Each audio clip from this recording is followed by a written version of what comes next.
ቤተሰቦቼ የኔ ውዶች የኔ እንቁዎች የኔ ማሮች እንዴት ናችሁ? ሰላም ናችሁ ወይ? ደህና ናችሁ ወይ? ዛሬ እንጀራ ጋግሬ እላችኋለሁ። እስኪ ላሳያችሁ እንደ ሀገር ቤት ማለት ነው።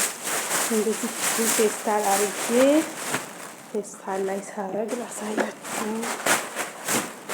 ሰላም ሰላም ብያለሁ ክርስቲያን ወገኖቻችን እና እንጀራ እየጋገረችሁ እና ይሁት እንጀራዬ ይታያችኋል። አይኑ ምርጥ እንጀራ ላሳያችሁ። ግን መጥበሻው ትልቅ ቢሆን ምርጥ ነው። ያው ምንም አላረኩበትም። ግን ስታረጉ ማለት ነው እንትን ካሜራ ካሜራ ሳበዛችሁ ጣዕሙም አይኖረውም፣ አይጣፍጥም ምግቡ። በቃ እስከዛም እንትን ይሆንባችኋል።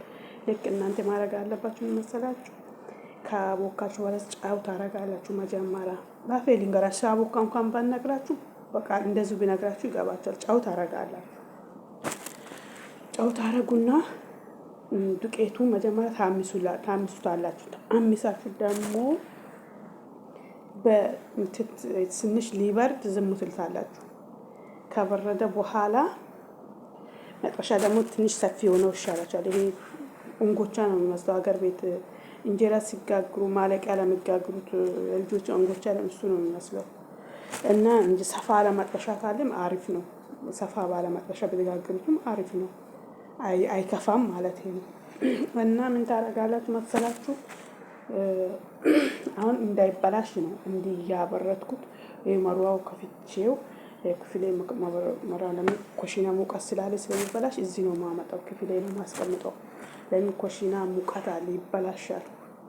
ተላጃ ሞተም ስታስገቡት ደግሞ አይመችም።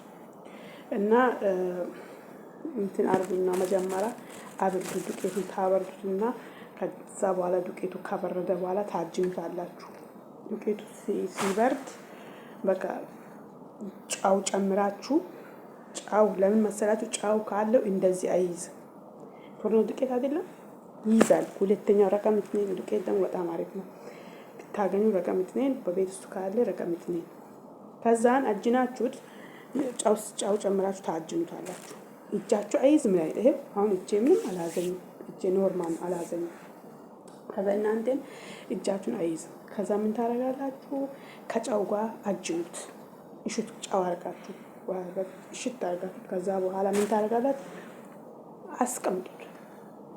አጅናችሁት አስቀምጡት። ታስቀምጡታላችሁ። ከዛን ካጅናችሁ በኋላ ካስቀመጣችሁ በኋላ ታሳድሩታላችሁ። አድራችሁት ይውላል። ከዛ ትንሽ ውሃ ለብ አርጋችሁ በዛ ውሃ አቅጥኑት። አገር ኢትዮጵያም እንደምናረግ ማለት ታቀጥኑታላችሁ። ካቀጥናችሁ በኋላ ጥዬ ለአይኑ ብቻ ትንሽዬ ካሜራ በውሃ በጥብጣችሁ አስቀምጡ። ከዛን ያን ካሜራ ይበጠብጣችሁ ካሜራ ሊጡ ላይ ጨምራችሁ ታቦኩታላችሁ ድጋሚ። ከዛ ታቀጥኑትና ቁጭ ታረጉታላችሁ። ከዛ ምን ታረጋላችሁ መሰላችሁ? በቃ ኩፍ ሲል መጋገር ነው። በቃ እንደዚህ